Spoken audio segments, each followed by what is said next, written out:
విశాఖ జిల్లా అనకాపల్లిలో దారుణం. నూకాంబిక అమ్మవారి దర్శనానికి వెళ్లిన అమ్మాయిల పట్ల కొంతమంది పోకిరీలు అసభ్యంగా ప్రవర్తించారు. వారితో వచ్చిన అబ్బాయితోనూ దురుసుగా ప్రవర్తించారు. దీంతో ఇరు వర్గాల మధ్య గొడవ జరిగింది. అనంతరం బైక్పై వెళుతున్న ముగ్గురిని పోకిరీలు కావాలని కారుతో ఢీకొట్టారు. దీంతో ఒక యువతి అక్కడికక్కడే చనిపోయింది. మరొక ఇద్దరు తీవ్రంగా గాయపడ్డారు. ముందు ఈ ఘటనని యాక్సిడెంట్ గా భావించారు. అయితే గాయపడ్డ యువతి స్పృహలోకి రావడంతో దారుణం వెలుగు చూసింది. బాధితుల ఫిర్యాదు మేరకు కేసు బుక్ చేసిన పోలీసులు నిందితుల కోసం గాలిస్తున్నారు. పోలీసు దర్యాప్తుకు సంబంధించి లేటెస్ట్ అప్డేట్ మా ప్రతినిధి రవి అందిస్తారు. రవి, పోలీసు దర్యాప్తు ఎంతవరకు వచ్చింది? ఈ నిందితులను ఎప్పట్లో పట్టుకోగలుగుతామని చెప్తున్నారు పోలీసు?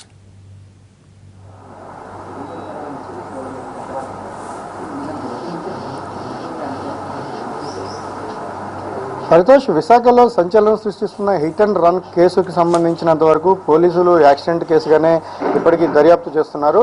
అయితే ఈ కేసుకు సంబంధించినంత వరకు బంధువులకు కొన్ని అనుమానాలు ఉన్నాయి. అలాగే ఎవరైతే పోకిరీలు వెంటాడి తమ బిడ్డను చంపేశారని, వివాహితను చంపేశారని ఆరోపణలు చేస్తున్నారు. దీనికి సంబంధించిన మరింత సమాచారాన్ని ఇవ్వడానికి లావణ్య బంధువులు కూడా మన దగ్గర ఉన్నారు. సార్ చెప్పండి, ఇది కేవలం ఒక కుట్రపూరితంగా లేకపోతే అక్కడ పోకిరీలు వేధించి చంపేశారని మీరు ఆరోపణ చేస్తూ ఉన్నారు. దీనికి ఉన్న మీ దగ్గర ఆధారం ఏంటి? మేము యాక్సిడెంట్ అయింది అని నాకు ఫోన్ వచ్చిన వెంటనే స్పాట్కి మేము వెళ్ళడం జరిగింది. వెళ్ళిన తర్వాత పోలీసులు కూడా అక్కడ ట్రాఫిక్ వాళ్ళు ఉన్నారు. మేము ఫస్ట్ అది యాక్సిడెంట్ అనుకున్న తర్వాత కారు అయితే అక్కడ లేదు, పరారైపోయాడంటే కారు. ఆ వెనకాతలో వస్తున్న ఎవరో ఒక వ్యక్తి ఆ కారు నెంబర్ నోట్ చేసి ఎవరైతే కుర్రోడు అక్కడ పడిపోయాడో ఆ కుర్రోడు జేబులో పెట్టి వెళ్ళిపోయాడు. 4 కారా అని తెలిసి మాకు మెసేజ్ తెలుసు. అప్పుడు ఇమీడియట్లీ అక్కడ డెడ్ బాడీని తీసేయాలని పోలీసులు ప్రెజర్ చేస్తుంటే ఆ బాడీని తీసి అనకాపల్లి మార్చిలో పెట్టి మళ్ళీ నేను నంగిలిపాలెం వచ్చేటప్పటికి ఎస్సీ గారు నాకు ఫోన్ చేసి ఒక స్టేట్మెంట్ మీరు ఇవ్వాలా, బంధువులుగా మీరు రండి అంటే నేను వెళ్ళాను. వెళ్తేప్పటికి అక్కడ తాడి విలేజ్ ఆ లోకల్గా ఆ బొటపిల్లి అప్పారావు అని చెప్పి ఆయన ఎక్స్ సర్పంచ్, ఆయన కూడా మా బంధువే. ఏంటి బావగారు కారు గుద్దేసి వెళ్ళిపోయిందంటే ఇమీడియట్లీ ఒక 10 మంది కుర్రోళ్ళని అలర్ట్ చేసి అక్కడ ఉన్న ఇండస్ట్రీలు ఎక్కడైనా సరే కారు పెట్టేశారని చెప్పి ఎదుగుతూ ఉంటే ఇది ఆ పరవాడ మండల ఆఫీస్ ఆపోజిట్ కొండ మీద కారు ఉంది. అది యాక్సిడెంట్ అయిన కారు, ఎందుకంటే మొత్తం గ్లాసులో అద్దాలు పగిలిపోయి ఉన్నాయి. నెంబర్ ప్లేట్ల మట్టికి లేవు. ఆ నెంబర్ ప్లేట్లు తీసేసి కారులో పెట్టేసి ఆయన అక్కడికి వెళ్ళిపోతే అప్పుడు ఇమ్మీడియట్లీ సీఏ గారు కూడా వచ్చారు స్పాట్కి. వచ్చిన తర్వాత మేము చూసి ఆ లోపల నెంబర్ ప్లేట్లు, ఆ తర్వాత అందులో ఉన్న శాసీ నెంబర్ ప్రకారంగా సీఏ గారు నెట్లో చూస్తే ఎవరిది కారు అంటే పలానా వ్యక్తిది అనకాపల్లిలో ఉంటున్న హేమ్ కుమార్ కారు అని చెప్పి నిర్ధారణ చేశారు సీఏ గారు. వెంటనే సీఏ గారు అనకాపల్లి వెళ్ళారు. వెళ్ళిన తర్వాత మళ్ళీ సీఏ గారు మాకు అనకాపల్లిలో ఆయన డోర్ లాక్ చేసి వెళ్ళిపోయారు అని చెప్పి మా సీఏ గారు మాకు మెసేజ్ చెప్పడం జరిగింది. దాని మీద మేము నైట్ అంతా ఆ కారుని మళ్ళీ క్రెయిన్తో సహకారంతో పోలీసుల వారికి ఎక్కడ పెట్టమంటే అక్కడ పెట్టి కారు పోలీసుల వారికి అప్పచెప్పిన తర్వాత మార్నింగ్ మేము అన్ని కోణాల్లో దర్యాప్తు చేస్తే ఎప్పుడైతే ఈ వెనకాతలో ఉన్న అమ్మాయి దివ్య అని చెప్పి మాటూరు దివ్య, ఆవిడ చిన్న దెబ్బలు తగిలాయి. అమ్మాయిని అడిగితే కంపల్సరిగా మమ్మల్ని వెనకాతల కారు వచ్చి మమ్మల్ని ముందుకు వచ్చి ఆగడం, మళ్ళీ మమ్మల్ని ఇబ్బంది పెట్టడం అలా చేస్తూ ఉన్నారు అని చెప్పి మా పాప చెప్పింది. దీని మీద అనుమానం వచ్చి మేము మళ్ళీ అంతా క్రాక్ చేస్తే కుర్రోడు ఎవరు ఏంటంటే నెట్లో మనకి ఈ వాట్సాప్లో ఫోటో అనేది వచ్చిన తర్వాత కుర్రోడి మీద ఎంక్వైరీ పెట్టి ఇమ్మీడియట్లీ మేము ఆ కుర్రోడు ఫోన్ చేస్తే అప్పటికే మార్నింగ్ 8:30కే కావాలి దాటిపోయాడు అని చెప్పి ఆ తర్వాత నూజివీడు అలాగా వెళ్ళిపోతున్నాడు. ఆ విషయం మా పోలీసుల వారికి కూడా ఇంటిమేషన్ ఇవ్వడం జరిగింది. మరి దీని మీద మేము తీవ్రంగా మా ఫ్యామిలీ మెంబర్స్ అందరం కూడా ఒక అమాయకురాలని కావాలని చెప్పి చంపేశాడు, అది యాక్సిడెంట్ కాదు, ఎంటైర్ చంపారని చెప్పి మేము చంపిన వ్యక్తి అక్కడ కారు ఉంచకుండా ఎక్కడో కొండ మీద పెట్టి నెంబర్ పెట్టి తీసుకోవాల్సిన అవసరం లేదు, ఇల్లు ఖాళీ చేసి వెళ్ళిపోవాల్సిన అవసరం మరీ లేదు. ఇది కావాలని ఒక ఉద్దేశపూర్వకంగా చేసిందని చెప్పి మేము చెప్తున్నాం. మాకు ఈ పోలీసు వారు గవర్నమెంట్ న్యాయం చేయాలని మా ఫ్యామిలీకి మేము ఈరోజు విన్నవించుకుంటున్నాం.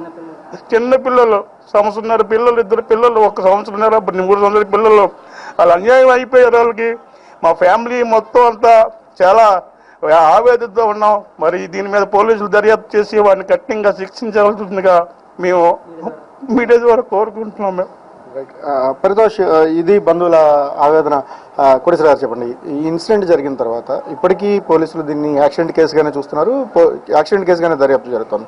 మీరు ఏం కోరుతున్నారు? నిన్న ఆల్రెడీ పరవాడ స్టేషన్ ముందు మీరు కొంత ధర్నా చేశారు, దీన్ని ఎట్లా చూస్తారు మీరు? మేము పరవాడ స్టేషన్లో కూడా క్లియర్గా చెప్పడం జరిగింది. ఏమండి, మీరు 304A పెట్టారు, 304లో